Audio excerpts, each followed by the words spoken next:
Tratando el tema acerca de las profecías de Cristo, de cómo nuestra fe no es algo que se basa en simples creencias o en supersticiones, porque la mayoría de las creencias de la gente son supersticiones, ¿sí?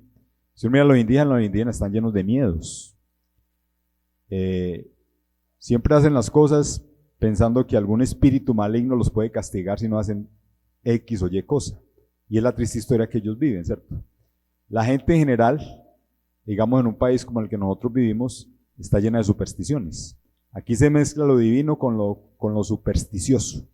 Y es una mezcla que yo creo que a través de los siglos nos ha hecho daños, mucho daño. Porque fácilmente se le teme a cosas que no se le debe temer y se hacen cosas que sí deberían darnos temor a hacerlas. Nuestra fe se basa en las revelaciones de la Biblia. Y nuestra fe no fue fundada por hombres. Nuestra fe fue manifestada desde arriba, desde Dios mismo, a través de hombres que Él ha utilizado a lo largo de la historia para revelarnos cuál es su voluntad, cuál es su pensamiento y cómo Él quiere que nosotros vivamos nuestras vidas. Por eso es tan importante entonces seguir trabajando el tema, creo que es importante, acerca de lo que han sido las profecías sobre la venida de Cristo. Y estamos hablando sobre la primera venida de Cristo, que fue cuando Él llegó aquí a la tierra. Entonces, hoy quisiera, con la ayuda del Señor, hablar de otra profecía que está en Isaías 49, del 1 al 13. Les invito para que abramos nuestras Biblias ahí en Isaías 49, versículos 1 hasta el versículo 13.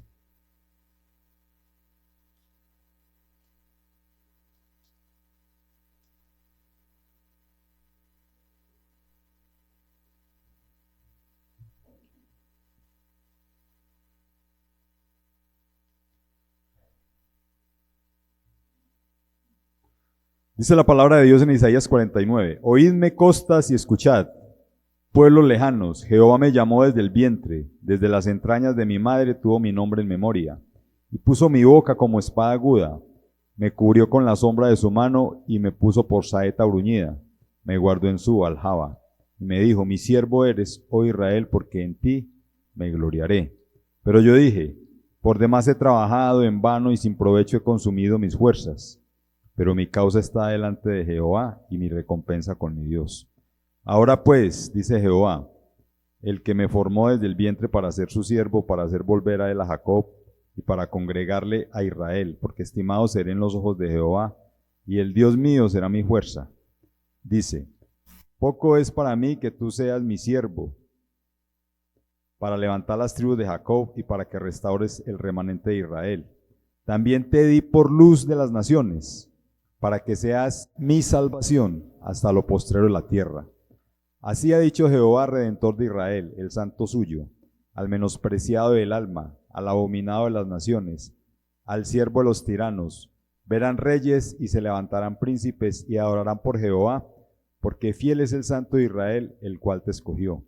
Así dijo Jehová, en tiempo aceptable te oí y en el día de salvación te ayudé, y te guardaré y te daré por pacto al pueblo, para que restaure la tierra, para que heredes asoladas heredades, para que digas a los presos, salid, y a los que están en tinieblas, mostraos. En los caminos serán apacentados y en todas las alturas tendrán sus pastos. No tendrán hambre ni sed, ni el calor ni el sol los afligirá, porque el que tiene de ellos misericordia los guiará y los conducirá a manantiales de aguas, y convertiré en camino todos mis montes, y mis calzadas serán levantadas. He aquí estos vendrán de lejos, y aquí estos del norte y del occidente, y estos de la tierra de Sinim. Cantad alabanzas, oh cielos, y alégrate tierra, y prorrumpid en alabanzas, oh montes, porque Jehová ha consolado a su pueblo, y de sus pobres tendrá misericordia. ¿De quién está hablando esta profecía? No está hablando de Isaías, está hablando directamente de lo que llama el siervo, quien ha llamado el siervo de Jehová. ¿Quién es el siervo de Jehová? El siervo de Jehová es Jesucristo mismo. Y habla de que no solamente va a restaurar a Israel, porque en algún momento lo va a restaurar, sino que sobre todo su impacto es ser luz a las naciones. Yo me pongo a ver la historia de gente que ha levantado grandes masas. En este momento me acuerdo por lo menos de 3 personajes. Un personaje que levantó muchas masas y a base de conquistas, casi conquista Europa, un tipo llamado Napoleón. Napoleón, ¿cómo logró hacer eso? Levantar ejércitos. Por medio de la guerra, ¿cierto? Por medio del dominio. Pero ¿qué fue de la vida de Napoleón? Napoleón terminó tristemente por una isla llamada Elba, prisionero, porque no pudo lograr su objetivo, ¿cierto?, de conquistar toda Europa. Otro hombre que también levantó masas, y muchas masas levantó este tipo, llamado Vladimir Lenin. Él levantó todo un imperio que durante muchos años gobernó una región por allá al este, la parte oriental de Europa y parte de Asia, llamado la Unión Soviética. Muchas masas se levantaron ahí, fueron millones, ¿cierto? Pero ¿en qué terminó eso? Eso terminó en algo desastroso, en un imperio completamente opresivo. Más o menos en la época de 1989 vino a caer ese imperio. ¿Por qué? Porque la gente ya no aguantó más la opresión. Digamos que eso se cayó por su propio peso. Y podríamos hablar de muchos más, caso triste como el de Hitler y otra gente que ha hecho cosas similares, ¿cierto? Pero ¿qué es lo que caracteriza a todos estos regímenes o gente que ha logrado levantar a otros y los ha convencido con sus ideas? Es que realmente eso no ha prevalecido. ¿Por qué quiero hacer esta introducción? Porque con Cristo es completamente diferente. De hecho, Cristo partió la historia en 2. Por lo menos en la región occidental, todo lo que es el occidente de la tierra, que es Europa y América, siempre hablamos de antes de Cristo y después de Cristo. Aquí nunca se ha hablado antes de otro y después de otro, siempre se habla es antes de Cristo y después de Cristo. ¿Por qué razón? Porque ha prevalecido. Mire que todo lo que el Señor ha levantado ha prevalecido y prevalece y prevalecerá. Porque una cosa es lo que levanta el ser humano y otra cosa es lo que levanta Dios. Y todas estas profecías se han cumplido. Vamos a ver cómo se han cumplido estas profecías. Lo primero es que cuando Cristo llegó, se impactaron 2 de las culturas más sobresalientes que ha habido en el mundo. Una fue la cultura griega y la otra la cultura romana. De los griegos conocemos todo lo que es hoy en día las artes, la arquitectura, la escultura, las ciencias, proviene mucho de parte del conocimiento que dejaron los griegos. De los romanos se ha heredado todo lo que es el gobierno, lo que hoy en día se llama democracia, el orden institucional, y eso ha dado, digamos, una manera de vivir organizadamente en sociedad. Pero ellos eran culturas, realmente culturas paganas. Tanto los unos como los otros han sido culturas idólatras. Sin embargo, Cristo llegó en esa época y Cristo, a pesar de que haya un dominio tan férreo del Imperio Romano, uno de los factores para que el Imperio Romano haya caído fue la expansión de todo lo que es el cristianismo, ¿cierto? Porque los romanos, a pesar de que son muy organizados, era un imperio cruel. En cambio, Cristo lo que enseñó fue amor, ¿cierto? Y todos sus discípulos, a través del amor, lograron ir marcando una diferencia en ese imperio cruel. Y así entonces, Cristo se ha vuelto luz a las naciones. Hay otro movimiento muy grande a nivel mundial que se llama el Islam. Ese nació en el siglo VI después de Cristo, en toda la cuenca del Mediterráneo. Alrededor del mar Mediterráneo, Pablo y todos los apóstoles lograron establecer el cristianismo, ¿cierto? Usted mira, por ejemplo, lo que es el Mediterráneo. El Mediterráneo está en Europa, ¿cierto? Está por Grecia, la antigua Yugoslavia, que ahora son varios países, Italia, Francia, España. Luego sigue por el norte de África, todo lo que son los países que llaman el África Blanca, donde están Marruecos, Argelia, Libia, Egipto. Y sigue aún por otra parte que es Asia, que es lo que llama el Oriente Medio, que ahora está en un tremendo conflicto. Ahí encontramos a Jordania, Israel, Siria, todos estos países. Ahí estaba el cristianismo, porque eso fue lo que dejaron los apóstoles. Sin embargo, en el siglo VI después de Cristo, se levanta un hombre llamado Mohammed. Aquí dicen los musulmanes, aquí lo conocemos como Mahoma, ¿cierto? Mahoma afirmó ser enviado de Dios. Pero yo me pregunto, ¿de cuál Dios? Debe ser del Dios de la fortaleza, ¿cierto? Porque ¿cómo fue que él estableció su religión islámica? A base de sangre y fuego. Miles de cristianos murieron en toda esa parte que hoy en día es el norte del África y lo que es el Medio Oriente, a excepción de Israel. Casi todos son en este momento islámicos. Pero ¿cómo se logró eso? A punta de violencia. Punta de violencia. Muy diferente a lo que hicieron los apóstoles, ¿cierto? Muy diferente a la hora de Cristo. Y ellos, ya creo que lo he hablado en otra oportunidad, pero lo voy a repetir nuevamente. ¿De dónde viene el conflicto que tiene ahora Israel con todos estos países?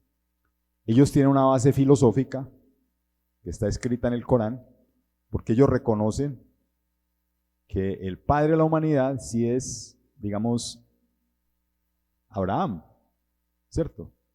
Pero ellos no reconocen la descendencia por Isaac. Ellos reconocen la descendencia por Ismael. Pablo dejó muy claro en la carta a Romanos y en varios libros que el escogido no fue Ismael. Ismael, digamos que fue un accidente. ¿Por qué? No, bueno, no un accidente, sino una mala decisión. Que en su momento determinado tomó Sara, aconsejando mal a su marido Abraham. Abraham va y coge una de las concubinas y ahí sale Ismael. De los ismaelitas viene todo lo que es esta parte de los musulmanes y ellos lo reconocen como el padre de ellos. Por eso ellos dicen que la promesa es para ellos, a través de Ismael, no a través de Isaac. Nosotros sabemos que la promesa llegó por Isaac luego se transmitió a Jacobo, que se llama Israel, y de Israel viene todo lo que es el pueblo de Israel. Por eso ellos odian al pueblo de Israel. Mire que eso está dentro de las mismas entrañas de lo que ellos escriben ahí. Ellos son no solamente perseguidores de Israel, todos estos musulmanes, sino que también son perseguidores de todo lo que sea cristiano, porque Mahoma no reconoce a Cristo. Mahoma, de hecho, yo creo que es tal vez de los anticristos, la figura del anticristo, tal vez de los más relevantes, porque tiene una influencia, creo que en más de 2.000 millones de personas. Además, creo que en este momento ya la religión musulmana está superando lo que, digamos, podemos llamar la religión cristiana, aunque ahí está todos los idólatras del paganismo católico y toda cantidad de grupos y sectas raras, pero siempre había sido mayoría. Hoy en día ya los musulmanes son mayoría. De hecho, ya los musulmanes están tomando Europa. No lo están tomando a la fuerza como en la época cuando llegaron por España, por allá como hace muchos siglos, que ellos quisieron conquistar Europa a la fuerza, sino que hoy en día lo están haciendo de una forma sutil, a través de migraciones. Muchos países hermanos que son de Europa dicen, no, está lleno de musulmanes, ¿cierto? Sin embargo, lo que nosotros podemos decir hoy en día es que la simiente, lo que es el remanente cristiano, permanece en Europa, aunque está muy caído, en América, porque la palabra de Cristo ha sido sembrada y porque esta promesa que leemos aquí en Isaías 49, 1 al 13, se cumple y se va a cumplir. Como todo lo que Dios dice siempre se cumple. Y ese precisamente es el objeto de este estudio, ¿cierto? Entender que nuestra fe no está basada ni porque alguien dijo, ni porque un hombre se iluminó allá, como dice Mahoma, como estos políticos como Lenin, Hitler, todos ellos. Todo eso fracasó. Lo de Cristo permanece porque es Dios mismo y nuestra fe se basa en revelaciones bíblicas, en cosas que históricamente son perfectamente demostrables. La fe que nosotros depositamos en Cristo, que muchas naciones depositan en Cristo, prácticamente todo el mundo ha oído hablar de Cristo, se basa porque Dios lo ha revelado y es una de las revelaciones que estamos viendo. Incluso ahí se habla de algo llamado Sinim. ¿Qué es Sinim? Sinim es China. Y es impresionante, por ejemplo, que cuando llegó la luz del Evangelio a China, digamos que no hubo tanta persecución. Después de que se estableció el gobierno comunista en China, la persecución sobre los cristianos ha sido impresionante. Es una de las partes donde más persiguen a los cristianos. Sin embargo, se estima porque no se pueden tener datos oficiales, que hay entre 50 y 100 millones de creyentes en la China. Eso es algo impresionante, entre 50 y 100 millones de creyentes en la China, ¿cierto? A pesar de la persecución que ha habido por esos gobiernos comunistas, todo eso, la iglesia de China es muy fuerte, porque en la persecución es donde las iglesias realmente se fortalecen, ¿cierto? La gente que genuinamente sigue a Cristo, lo sigue a pesar de cualquier cosa. Y es un ejemplo de los chinos.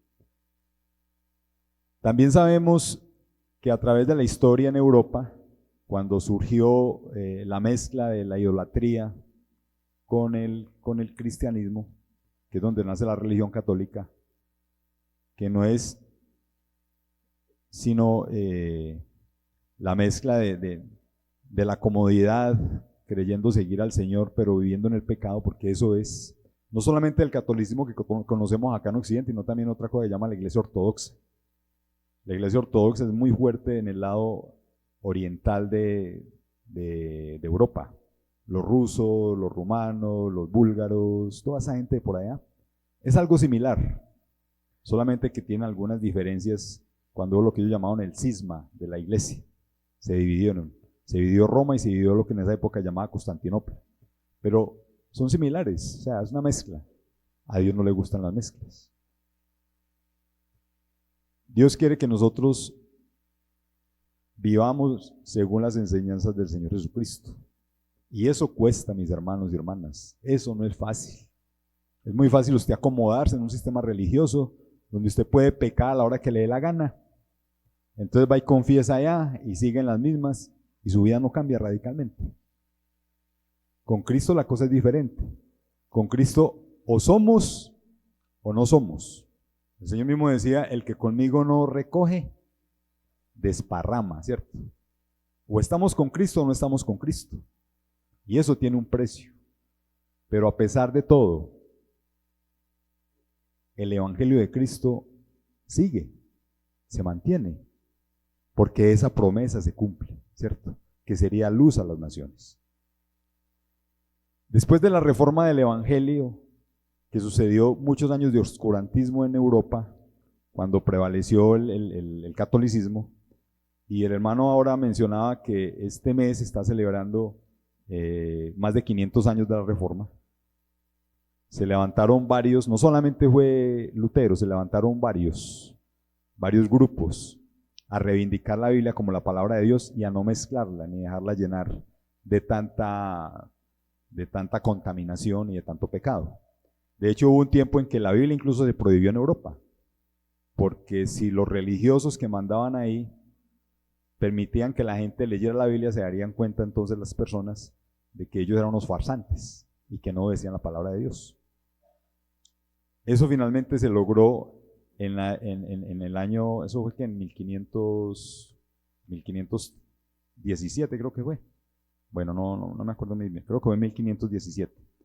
Entonces, el Evangelio se volvió a predicar. Se volvió a predicar en países como Suiza, como Alemania, como Inglaterra, y allí se formaron iglesias de hermanos fieles. Obviamente vino la respuesta de todo lo que era el poder corrupto de la Iglesia Católica. Entonces empezó lo que se llamaba la Inquisición.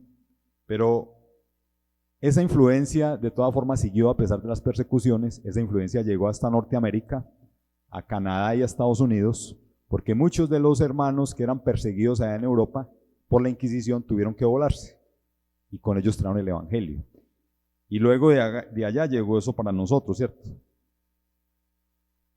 La historia nuestra es que el Evangelio no llegó, el Evangelio no la mezcla pagana de catolicismo y Evangelio, sino el Evangelio puro llegó a Colombia por lo menos en esta región, llegó más o menos en la década de 1930. Aquí incluso en Pereira llegó un grupo de misioneros, una familia, y esa familia empezó a predicar el evangelio y era tan fuerte la oposición de la Iglesia Católica que el cura de la época o el obispo de ahí le prohibió a todos los tenderos y a todos los que vendían suministros de alimentos que le vendían a los gringos, que traían la religión extraña. A esta familia le tocó irse porque lo están matando de hambre, pero ellos también dejaron la semilla, porque la semilla de Cristo, cuando encuentra buen terreno, brota, ¿cierto? Luego, unas décadas después, llegaron otros misioneros, más o menos por la época del 60, y lo que es por lo menos nuestra congregación, que nos llamamos hermanos reunidos en Cristo, empezó otra vez a levantarse, pero no fueron solamente los misioneros, hubo hermanos que lograron sufrir y soportar las persecuciones de lo que se llamó la violencia liberal conservadora, que no solamente era violencia liberal conservadora, era una persecución también que hacían contra los evangélicos. Les quemaban las capillas, llegaba la chusma y los mataba. Yo tuve la oportunidad de recibir el testimonio de un hermano en el año 2001, en esa época él tenía 85 años. Él le tocó vivir eso. Él me dice, yo varias veces me salvé por la misericordia de Dios de que me masacraran. Nos tocaba amanecernos en los cafetales. Esto siempre ha sido una zona cafetera. Nos tocaba amanecernos en los cafetales cuando la chusma llegaba a cortar cabezas. Eso a punta de machete, fue una cosa tenaz. Pero así tenemos el evangelio nosotros hoy en día. Muchos de estos hermanos pagaron con su sangre el hecho de que usted y yo podamos escuchar el evangelio. O sea, el evangelio siempre ha sufrido persecución. El Señor lo dijo, en el mundo tendréis aflicción, pero confía, yo he vencido al mundo. No es fácil vivir el evangelio, no ha sido fácil que se extienda el evangelio, pero la promesa se ha mantenido, ¿sí? ¿Por qué? Porque el poder de Dios no puede ser detenido por el poder de Satanás. La violencia, la persecución, siempre han sido orquestadas por el enemigo de Dios, por Satanás. Y se ha manifestado a través de creencias falsas, a través de poderes malignos, humanamente interpretados por gente que quiere vivir en el pecado. Y siempre han querido detener el evangelio, pero nunca lo han podido detener, por una sencilla razón, porque es de Dios. Entonces, si usted escucha el evangelio, gloríese en el Señor, porque es el poder de Dios que quiere llegar a su vida, que quiere transformar su vida. Y yo creo que todos los que aquí somos creyentes podemos dar fe, podemos dar testimonio que el Señor ha transformado de una manera radical y una manera extraordinaria nuestras vidas. Y el que esté de acuerdo diga amén. Gloria a Dios, porque es que eso es. Pero mire que esa promesa se ha cumplido y se va a seguir cumpliendo. Incluso, ¿qué estamos esperando los creyentes? ¿Cuál es la esperanza bienaventurada que nosotros tenemos? El arrebatamiento de la iglesia, ¿cierto? Y después de que nosotros partamos de este mundo, va a seguirse predicando el evangelio, solamente que no va a ser la iglesia, ya va a ser 144,000 judíos y los 2 testigos que el Señor va a mandar para que todo el planeta Tierra siga conociendo que hay un Dios que quiere la salvación del ser humano, que quiere lo mejor para el ser humano, pero que eso costó un precio muy alto, que fue la sangre de nuestro Señor Jesucristo en la cruz. Fue terrible. ¿Por qué fue terrible? Porque el Señor tenía que castigar el pecado suyo y el mío. Y solamente alguien tan poderoso como Cristo pudo soportar tal castigo. Pero gloria a Dios, que la obra de Cristo es lo que nos da a nosotros ahora la oportunidad de ser hijos de Dios. Gloria al Señor. Entonces, esta profecía se sigue cumpliendo y se va a seguir cumpliendo. Que Cristo sería luz a las naciones. Voy a leer aquí 2 versículos que nos caen a nosotros de esa profecía, para que pasemos a otra profecía. Dice,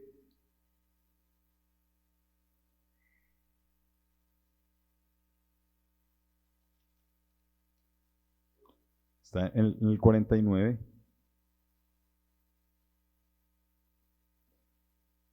Poco es para mí que tú seas mi siervo para levantar las tribus de Jacob y para que restaures el remanente de Israel. Ese todavía no se ha logrado restaurar. También te di por luz de las naciones, para que seas mi salvación hasta lo postrero de la tierra.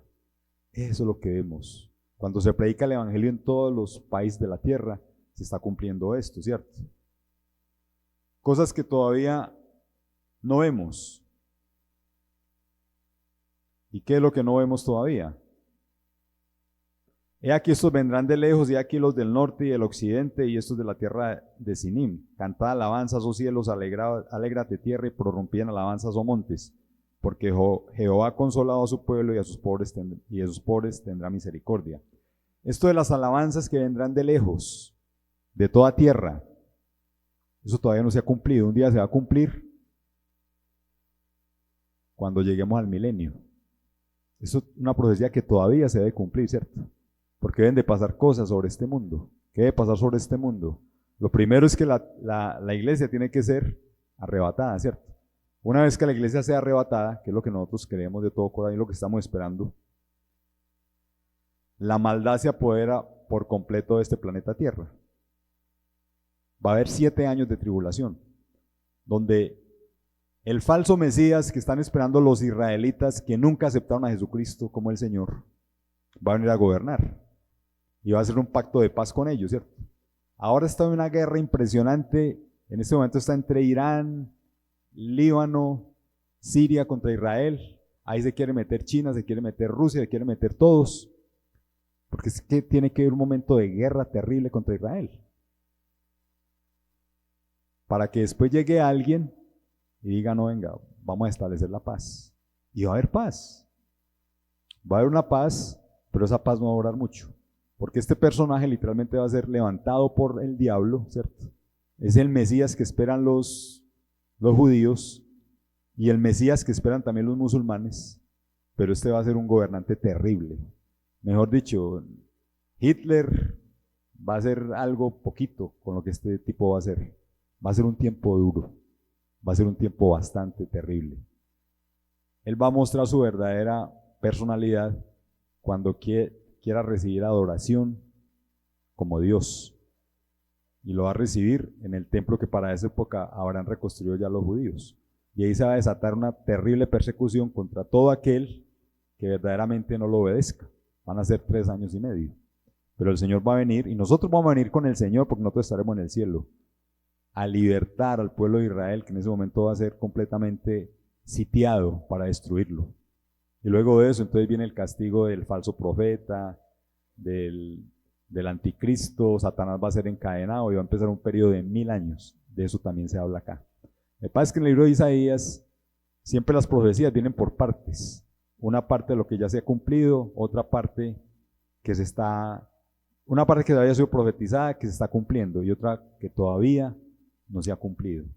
Se está cumpliendo hasta ahora que Cristo es luz a las naciones, pero todavía no se ha cumplido que el Señor va a reinar sobre la tierra.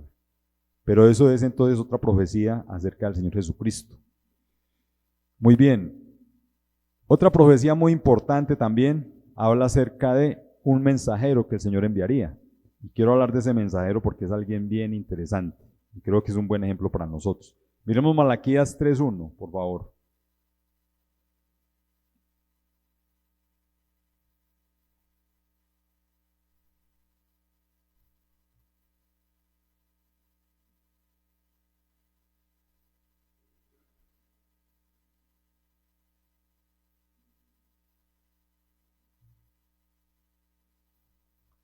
Dice, he aquí yo envío mi mensajero, el cual preparará el camino delante de mí, y vendrá súbitamente a su templo el Señor, a quien vosotros buscáis, y el ángel del pacto, quien deseáis vosotros. He aquí viene, ha dicho Jehová de los ejércitos. ¿Quién era este mensajero? Miremos más aquí en Isaías 40. Vamos a Isaías, por favor. De versículos 3 al 5. Vos que clama en el desierto, preparad camino a Jehová, enderezad calzada en la soledad a vuestro Dios, a nuestro Dios. Todo valle sea alzado y bájese todo monte y collado, y lo torcido se enderece y lo áspero se allane. Y se manifestará la gloria de Jehová y toda carne juntamente la verá, porque la boca de Jehová ha hablado. Voz que clama en el desierto. ¿Quién clamaba en el desierto? Está hablando de Juan el Bautista.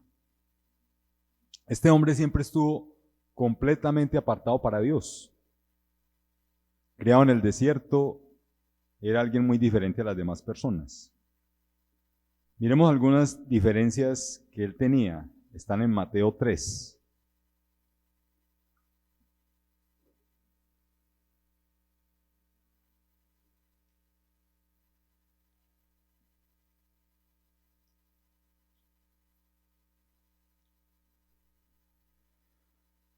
¿Cuándo hizo la profecía de Isaías? Más o menos entre 600 y 700 años antes.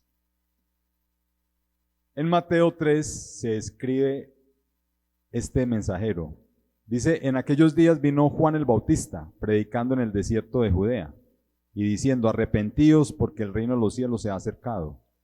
Pero este es aquel de quien habló el profeta Isaías cuando dijo, voz del que clama en el desierto, preparad el camino del Señor, enderezad sus sendas. Y Juan estaba vestido de pelo de camello y tenía un cinto de cuero alrededor de sus lomos, y su comida era langostas y miel silvestre.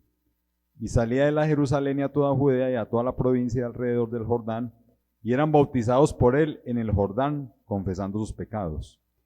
Al ver que muchos de los fariseos y de los saduceos venían a su bautismo, les decía, generación de víboras, ¿quién os enseñó a huir de la ira venidera? Haced pues frutos dignos de arrepentimiento, y no penséis decir dentro de vosotros mismos, Abraham tenemos por padre, porque yo os digo que Dios puede levantar hijos a Abraham aún de estas piedras. Este era un personaje singular, porque era alguien que vestía de una forma muy sencilla. Dice que vestía con pelo de camello. ¿Cómo fue esto? No sé, tal vez él mismo recogió la piel de un camello que le habían matado, no sé. De eso hizo su vestido. Dice que comía langosta y miel silvestre. O sea, cosas muy sencillas. ¿Por qué? Porque él vino con una misión muy concreta a este mundo, que era anunciar la venida del Mesías, la venida de Jesucristo. En ninguna escritura uno encuentra que hablen la casa donde él vivía, donde él moraba. No. No se sabe nada más de él. ¿Qué es lo importante que Dios resalta de él? Resalta por lo menos dos cosas. Lo primero es que era consagrado a la obra de Dios. Era tan consagrado en cumplir la tarea que Dios le había encomendado de anunciar al Mesías y de anunciar el arrepentimiento. El mismo Señor Jesucristo habló de él como el mayor profeta nacido de mujeres. Miremos Lucas 7, versículo 24 al 28.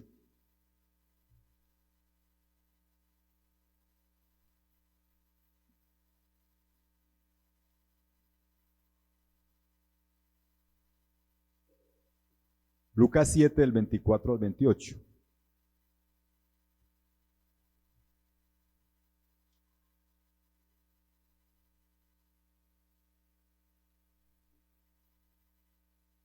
El contexto de este pasaje es que Juan había sido puesto preso por otras las características que resalta en Juan el Bautista, que era un hombre valiente, realmente era un hombre valiente.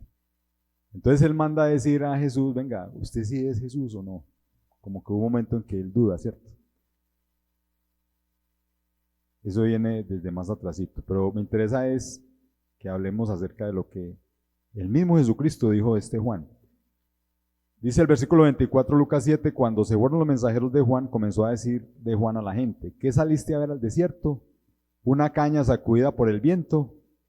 ¿Mas qué saliste a ver? A un hombre cubierto de vestiduras delicadas. He aquí los que tienen vestidura preciosa y viven en deleites en los palacios de los reyes están. ¿Mas qué salisteis a ver? ¿A un profeta? Sí, os digo, y más que un profeta. Es este de quien está escrito, he aquí envío mi mensajero delante de tu faz, el cual preparará tu camino delante de ti. Jesucristo mismo dio el aval de que él era el mensajero, el que había anunciado la venida del Señor Jesucristo. Pero dice el 28, os digo que entre los nacidos de mujeres no hay mayor profeta que Juan el Bautista, pero el más pequeño en el reino de Dios es mayor que él. Tremendo que Dios diga eso de uno.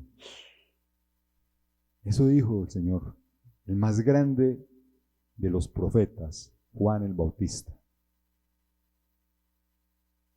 O sea, un hombre con un testimonio intachable. Intachable. Pero no solamente esta característica de que era un hombre consagrado a Dios, hay otra gran característica de este varón y fue su carácter valiente. Y esa es donde yo quiero detenerme. Era un hombre valiente que tenía una valentía similar a la de otro profeta llamado Elías. Elías fue alguien que se atrevió a desafiar en un tiempo donde había mucha apostasía y la gente se había olvidado de Dios, a dos personajes bastante tenebrosos, que eran el rey Acab y su mujer llamada Jezabel. Cuando se habla de una mujer pecadora supremamente y completamente rebelde, siempre se habla de Jezabel. Y este Elías se atrevió a desafiarlos, ¿cierto? Se atrevió a desafiarlos. Ahora, él sufrió persecución, pero él los enfrentó en un tiempo en que había mucha idolatría. El pueblo estaba adorando a el pueblo de Israel, conocedores de Dios y de todas las maravillas de Dios. Estaba adorando a dos ídolos. Uno era Baal y el otro era Sera. Y este hombre se atreve a desafiarlos. Y hay muchas cosas interesantes que hizo Elías, pero lo más interesante tal vez, pienso yo, cuando él desafía a los profetas, supuestos profetas de este Dios falso llamado Baal, ¿cierto? Y los invita, bueno, vamos a ver quién es el verdadero Dios, o Baal o Dios. Y Dios lo respalda, ¿cierto? Dios lo respalda porque el reto ¿cuál era? Sacan a todo el pueblo de Israel y hacen un altar. El que sea Dios, que envíe fuego y queme todo lo ofrecido. Y claro, estos profetas de Baal ahí hasta se rajaban y todo, Baal, no nos dejes avergonzar y tal. Baal, pues Baal, ¿qué? Baal es un ídolo, eso no es nada. Cuando Elías le dice a Dios, Dios, muéstrate que tú eres el Dios verdadero, Dios envía fuego y quema completamente el holocausto que había sido ofrecido. ¿Sí? En ese momento el pueblo se da cuenta quién es Dios, ¿cierto? Pero para hacer eso hay que ser valiente. Obviamente a partir de ahí esta Jezabel, que era una malvada, una asesina, empieza a perseguirlo, el hombre huye, pero Dios lo respalda siempre. ¿Cómo termina la vida de Elías? De la forma más gloriosa posible. Él, después de que unge a otro gran profeta llamado Eliseo, es levantado por unos carros de fuego. No conoció la muerte Elías, ¿cierto? Elías es uno de los precursores del arrebatamiento. Él fue arrebatado al cielo. La similitud con Juan el Bautista es ¿cuál? Juan el Bautista también se atrevió a enfrentar a dos personajes igualmente poderosos por pecado. Estos eran Herodes, el rey de Israel, y su amante Herodías. ¿Quién era Herodías? Herodías era la esposa del hermano de Herodes que llamaba Felipe. Y se fue a vivir con el hermano, con Herodes. Entonces, Juan, ¿qué hacía? Les decía, no te es lícito tener a esa mujer. O sea, ustedes están en adulterio, están dando mal ejemplo a Israel. Hay que tener mucha valentía para enfrentar a gente con tanto poder. Eso fue lo que hizo Juan. Pero el destino de Juan no fue lo mismo que el destino de Elías, ¿cierto? A Juan le cortaron la cabeza. De hecho, esta mujer le manda a cortar la cabeza. Ustedes pueden leer toda la historia completa de Elías en Primera de Reyes, capítulos 17 y 19, y Segunda de Reyes 1 y 2. Y esta historia de cuando le cortan la cabeza y todo a Juan, por ser tan valiente, está en Juan 14, versículos 1 al 12. Hermanos y hermanas, para poder predicar de Cristo hay que tener valentía. ¿Por qué razón? Porque nosotros nos enfrentamos a un mundo lleno de oscuridad. ¿Quién es el príncipe de este mundo? Satanás. Por eso cada vez que nosotros nos atrevamos a hablar de Cristo, vamos a tener enfrentamientos sea con personas o directamente con Satanás. Satanás a veces manipula situaciones para que usted y yo nos desanimemos. Y a eso es a lo que nos enfrentamos. De eso se trata. A nosotros nos toca rogar al Señor que nos dé valentía para seguirlo siempre, ¿cierto? Porque no es fácil este camino. Realmente, como viven los hermanos en los países comunistas como China o en los países musulmanes o en Corea del Norte, es terrible. Sin embargo, ellos se sostienen y la luz del Evangelio sigue prevaleciendo ahí. ¿Sí? Yo confieso que una escritura como Apocalipsis 21:8, y vamos a leerla, es algo que realmente me conmueve. ¿Qué dice Apocalipsis 21:8?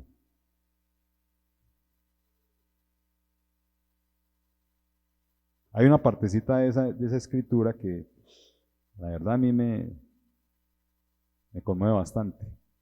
Dice, pero los cobardes e incrédulos, los abominables y homicidas, bueno, y otra serie ahí, dice, tendrán su parte en el lago que arde con fuego y azufre, que es la muerte segunda. La cobardía se paga ¿con qué? Con condenación, en el lago de fuego y azufre. Y tristemente, mucha gente por cobardía va a sufrir eso. Por eso nosotros como creyentes tenemos otra escritura que nos puede llenar de mucho ánimo. Es 2 de Timoteo 1:7.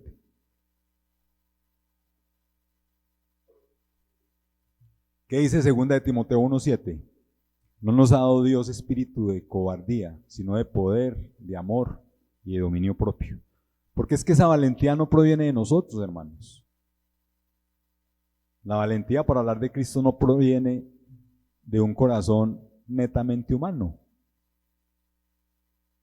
Las escrituras nos demuestran de alguien que se sentía muy valiente, que era Pedro, cuando el Señor les dice, bueno, ustedes me dejarán y yo voy a ser puesto preso por los sacerdotes y por los escribas y los fariseos y voy a padecer. Entonces, ¿qué dice Pedro? No, Señor, no, eso no te pase. Incluso después cuando vienen a atrapar al Señor, cuando vienen ya a ponerlo preso, él saca una espada y para darle corta la oreja a uno. Muy valiente el hombre, ¿cierto? Pero yo le dije, me vas a negar 3 veces. Porque es que humanamente no podemos seguir al Señor. Olvídese, humanamente no podemos seguir al Señor. Necesitamos el poder de Dios en nuestras vidas.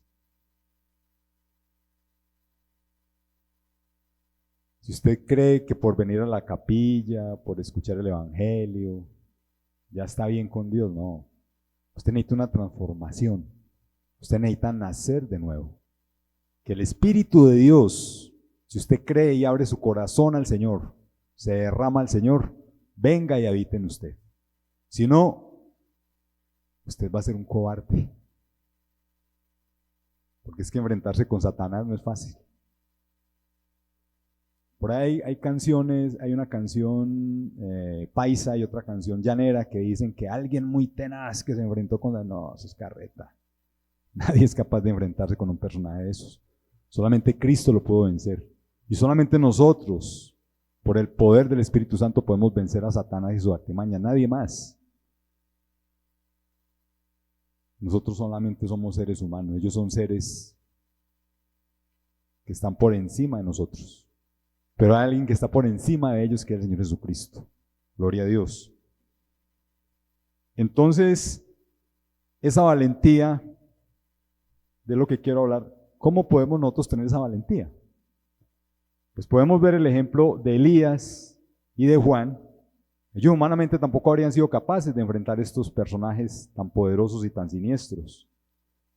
¿De dónde provenía la valentía de Elías? Elías dice, vive Jehová, Dios de Israel, en cuya presencia estoy. Vivía en la presencia de Dios Elías. ¿Y qué decía Juan el Bautista? Arrepentidos porque el reino de los cielos se ha acercado. Ellos vivían para Dios y eso los hacía valientes. Y si nosotros queremos ser valientes, tenemos que vivir en comunión con el Señor. Y eso es lo importante de este mensaje, ¿cierto? Que si nosotros nos dejamos guiar por la palabra de Dios, y la palabra de Dios es la que da instrucciones a nuestro espíritu por su Espíritu Santo, entonces esos espíritus que nos llenan de temores y de cosas raras se van. Porque la estrategia de Satanás, ¿cuál es? El miedo. La principal estrategia de Satanás con cualquier persona es el miedo. Pero para nosotros superar ese miedo que implanta Satanás, tenemos que estar llenos del Espíritu de Dios. Y de eso se trata. ¿Por qué? Porque el Señor lo ha prometido. Como hemos visto, todas estas profecías, todas estas cosas, el Señor las había prometido y las ha cumplido. Y lo que Él promete lo cumple, ¿cierto? De eso se trata realmente. Juan fue un mensajero valiente de la venida de Cristo. Usted y yo debemos ser mensajeros valientes del Evangelio. Pero para que eso realmente se cumpla, nosotros debemos mantenernos en comunión con el Señor. Por eso una vida ahí como medio floja a nivel de que a veces peco, a veces no, escucho, pero no me decido por Cristo. Déjeme decirle que eso se vuelve un desastre. En 30 años que yo en el Evangelio he conocido gente así, como con sub y baja. Finalmente eso es un desastre, porque es que nosotros humanamente no podemos seguir a Cristo. Tenemos que seguirlo por ese espíritu de poder. Es un espíritu de poder. Y ese es el llamado. Si usted todavía no tiene espíritu de poder, ábrale su corazón al Señor, para que ese espíritu de poder que le da amor y dominio propio sea el que gobierne su vida, y no su propio espíritu, porque el propio espíritu puede ser de pronto muy hablantinoso, puede ser muy bravucón, pero cuando llegue la hora de la verdad, pasa como a Pedro, mejor dicho, niega todo. Nosotros necesitamos entonces vivir de la mano del Señor. ¿Por qué razón? Porque la iniquidad y la maldad cada vez toman más fuerza. Y lo único que frena, oído esto, lo único que frena la iniquidad y la maldad de este mundo es lo que está escrito en 2 de Tesalonicenses 2:7. Vamos a leer ahí. Es lo único que puede tener la maldad. Nadie más puede tener la maldad, ni ejércitos, ni bombas atómicas, nada de eso.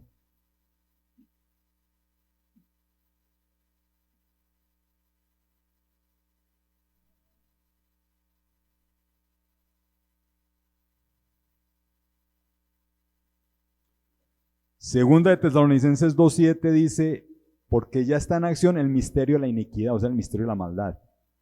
Solo que hay quien al presente lo detiene, hasta que él a su vez sea quitado de en medio. Repito, solo que hay quien al presente lo detiene. ¿Quién detiene la maldad humana? Solamente el Espíritu de Dios. Por eso nosotros debemos depender del Espíritu de Dios. Si nosotros queremos ser valientes mensajeros del Evangelio, tenemos que depender del Espíritu de Dios. Es lo único que detiene la maldad, no más. Porque es que entre otras cosas la maldad no se detiene con más maldad. Y ahí es donde requiere valentía. Usted enfrentar la maldad con mansedumbre, eso es lo que requiere valentía. Que fue lo que no pudo entender Pedro en ese momento, lo que a veces uno no entiende. ¿Cómo venció Cristo a Satanás? Con mansedumbre, ¿cierto? Como un cordero inmolado.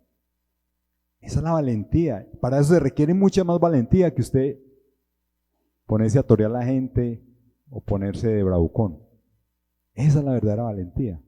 Pero esa solamente nos la otorga Dios. Y es lo que Dios quiere que haya en nuestras vidas. Entonces,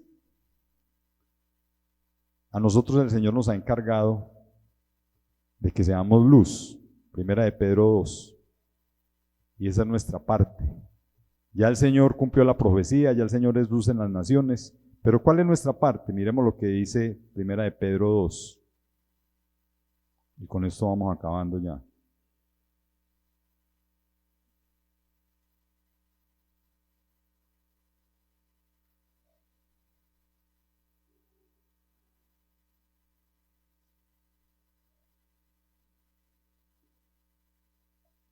Primera de Pedro 2, desde el versículo 9, mas vosotros sois linaje escogido, real sacerdocio, nación santa, pueblo adquirido por Dios, para que anunciéis las virtudes de aquel que os llamó de las tinieblas a su luz admirable. Vosotros que en otro tiempo no erais pueblo, pero que ahora sois pueblo de Dios, que en otro tiempo no habíais alcanzado misericordia, pero ahora habéis alcanzado misericordia. A eso somos llamados, mi querido hermano y hermana en Cristo. A mostrar a la gente que lo que vive este mundo es tinieblas, pero que lo que Dios ofrece es luz, luz admirable. Pero eso tiene un costo. Y ese costo lo pagó Juan. Ese costo lo han pagado miles de hermanos a través de la historia del cristianismo. Tenemos que decirle al Señor, primero que todo, que podamos vivir como vivía Juan, en completa comunión con el Señor. Y lo segundo, que seamos valientes, que el Dios nos dé valentía para responder cuando nos toca responder frente a situaciones muy difíciles. Y las cosas se están poniendo cada vez más complicadas. Ya los humanistas y todos estos de la Agenda 2030 van tomando más fuerza. Y nosotros tenemos que pararnos firmes. Eso es lo que el Señor demanda de nosotros. Pero para hacerlo, seguimos dependiendo de Él, ¿cierto? No es en nuestras fuerzas, es en la fuerza de Él. Señor, te damos muchas gracias en esta mañana por tu palabra. Gracias, bendito Dios, porque tú nos recuerdas, primero que todo, que nosotros por nuestra propia cuenta somos verdaderamente muy débiles. Podemos ser tan cobardes como el más de los cobardes. Podremos ser como Pedro, Señor, que te negó. Pero bendito Dios, queremos rogarte en esta mañana que nos ayudes, Señor, a tener en mente que podemos seguirte, que podemos anunciar tu luz, que podemos seguir oponiéndonos a las tinieblas, pero solamente en dependencia tuya, porque tú eres el que nos da la fuerza, nos da el poder. Tu palabra lo dice, no nos has dado espíritu de cobardía, sino de poder, de amor y de dominio propio. Oh bendito Dios, gracias por recordarnos esto, porque estamos en tiempos donde debemos dar testimonio. Vemos que las cosas, la historia que está escrita ya